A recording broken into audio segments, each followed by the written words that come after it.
Sultan Kudarat, si Miss Lovely Joy Halyegado. Ma'am, magandang umaga po, Doris at Robert. Good morning. Hello po, ma'am. Good morning. Kayo po sa Sultan Kudarat, ano po ang lagay ninyo ngayon? Kayo po ba, ang tawag mo ba doon, partner? Binabayo na? O naapektuhan na? O nagpaparamdam na? Itong si Bagyong Inday? Okay po. Bali po ngayon, ma'am, humuhupa na rin po yung bagyo po. Yung pinakamalakas niya talaga na epekto na binigay sa amin is nung gabi po ng June 8, ma'am. Opo. Kasi tanghali na po, nagpalabas na po ng EO yung governor namin na isinuspende na po yung mga yung mga klase. So, pagkahapon po noon mga 1 p.m., nag-start na pong lumakas yung ulan hanggang madaling araw na din po. Ayun na po, may mga munisipyo tayo, may mga barangay tayo na binaha po at saka nakaranas ng grabing epekto po talaga nung ni Bagyong Inday po. Opo. Pero dyan sa inyo, ma'am, sa Sultan Kudarat, gaano kataas yung mga baha na naranasan po ninyo? Dito po nakaranas tayo ng 1 meter depth ng sa isang munisipyo ng tubig. And then sa iba naman po malalim na din po, lumabas pumasok na po sa mga bahay-bahay yung mga tubig. And yung iba po, yung sa second floor na lang ng mga bahay nila. At yung mga walang second floor ng bahay, yun po sila kasi nagpalabas si Gov namin ng ng preemptive evacuation na memo no aming na EO nung sa araw pa lang. So yung mga flood prone at saka mga landslide prone na mga bahay at mga areas, nagsikas na rin po sila nung umaga. Opo. May mga rescue operations na ba kayo na kinakailangan sa puntong ito? May mga na-trap ba sa bahay nila? Nung gabi po ng July 8, ma'am, opo, nag-conduct po ang mga munisipyo natin rescue operations kasi po may mga may mga na-stranded sa mga bahay na iba, Tapos yung iba hindi akalain na papasok yung bagyo sa kanila, ang baha. So, ayun po, yung mga nasak po sila, yun pa ang mga may mga rescue operations saka evacuation tayong kinonduct po, ma'am. Opo. Pero yung mga kalsada po, accessible? Oo. Apo, may mga may mga accessible with kung sakay po is ang gamit po natin is light vehicles. May isa po kasi doon sa may sa may lebak. Pero the rest po passable na po siya. Agad-agad naman pong naggawa ng clearing operations yung DPWH natin tsaka yung mga engineering offices ng bawat munisipyo. Opo. Minomonitor din po ba yung mga tulay, partner, di ba? Ay, oo. Yan ang unang mga bumibigay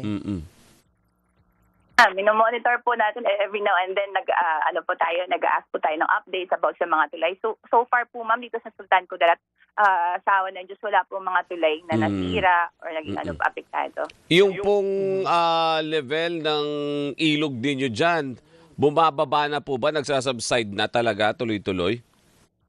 Yes, hello po, sir. Opo, bumababa na po siya. Unlike nung July 8, sir, na grabe yung tubig. Sa ngayon, nagsasubside na rin. Tapos hindi na po din ganun kalakas yung ulan po kasi kung umuulan man sa hapon or gabi na po siya. Pero konti na lang po. Hindi katulad nung pasok niya talaga nung July 8 po. Opo, nung July 8 talaga nila. Mahirap pagka ganyan. Naramdaman. Pero may pasok na, ma'am, yung mga bata or wala pa rin po? Suspendido na? Wala pa po hindi pa po kami ngayon, sir, extended hanggang ngayong araw yung aming suspension of classes kasi nga po may mga schools po tayo na ginawang evacuation centers din po. And at the same time may kasi may nasa pa kami yung heavy rains na bulletin ng pag-asa. Sali pa rin po ang Sultan Kudarat doon. Yes po. Pati opisina, wala na mga pasok yung mga tanggapan natin dyan. May pasok po tayo sa mga opisina natin, ma'am. Bali, lang po yung mga estudyante lang po kasi mas po sila kasi pag may mga bata, kawawa din naman po. Pero yung mga opisina may mga pasok po.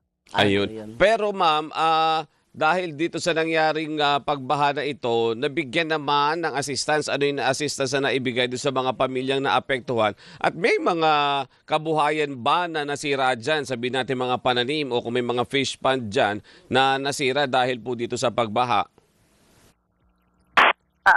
Sa ngayon po, sir, ongoing po yung assessment ng ating mga LGUs saka yung mga concerned na mga opisina natin para po tignan kung ilan po, gaano po kalawak yung pinsala ng binulot ng bagyo.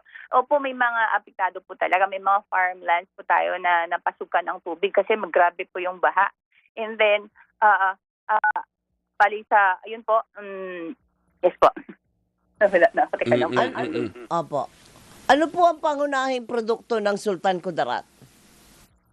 Ano po, palay, saka mais po. Oo. Yung mga, number one po natin ng mga produkto at sa kape po. Kape. Pero at this point in time, ma'am, nakapag-harvest na ba sila or pa-harvest pa lang? Yung iba po siya, pa-harvest pa lang O, alam ko po. pa-harvest season ngayon eh. Yes. Oo. Mario Yung second crop nila. Oo. Sana naman ay hindi nalunod. Huwag naman. Sabi may kape din daw sila. Oo, partner. may kape din daw sa kanila. May Masarap, produkto silang masarap Sultan ang ano. Kudarat. Ay, Hindi ko nako, hindi ko pa natikman yung coffee galing sa kanila. Ako natikman ko yung nasa bundok ako. Ay, Oo, talaga. oo. Masarap. Talap. Na-miss mo? Miss na miss. Sige, babalik ka sa bundok. Ayaw. Sige ma'am, maraming salamat po. At least nagkaroon tayo ng ideya at medyo nag-i-improve na yung weather sa kanila. Bumababa na yung level ng Yan. tubig sa ilog and then nakauwi na ilan sa mga residente. Patuloy po namin i-monitor dahil ganun pa man din sa ano ba sabi doon? Kasama pa rin sila part pa rin Correct. sila. Baka posibleng sa mga susunod na araw magsungit ulit. Problema yan kasi nagsuswell na din na ng lupa nila doon. Oo. Di ba? Kaya wag tayo po masyado maging pakampante. Oo, tuloy-tuloy ang ating paghahanda. Wag yung pakampante tayo. Oo. Sabi, mababa na ang tubig, bumaba na ang mga baha. Halika, mag-swimming tayo. Oo. Ano ba yun? Wag. Makinig po kayo mali. sa PDRRM o na Sultan Kudarat Yan. sa mga anunsyo at sa local government po ninyo. Kasi mahirap na, alam niyo naman ang weather. Tama. Diba? Hindi natin Oo. matansya. Correct. Minsan ang init-init, maya-maya bubusang Ay, totoo yan. napakalakas na Totoo ulan. yan. Ingat po Oo. tayo. Ma'am Lovely, maraming salamat po sa inyong oras. Thank you, ma'am. Sir po, maraming salamat din po. Ingat po Mag-iingat kayo. po si Miss Lovely Joy Halyegado, ang head ng PDRRMO ng Sultan Kudarat. Dahil dyan, Alerto sa Bagyong Inday at Habagat.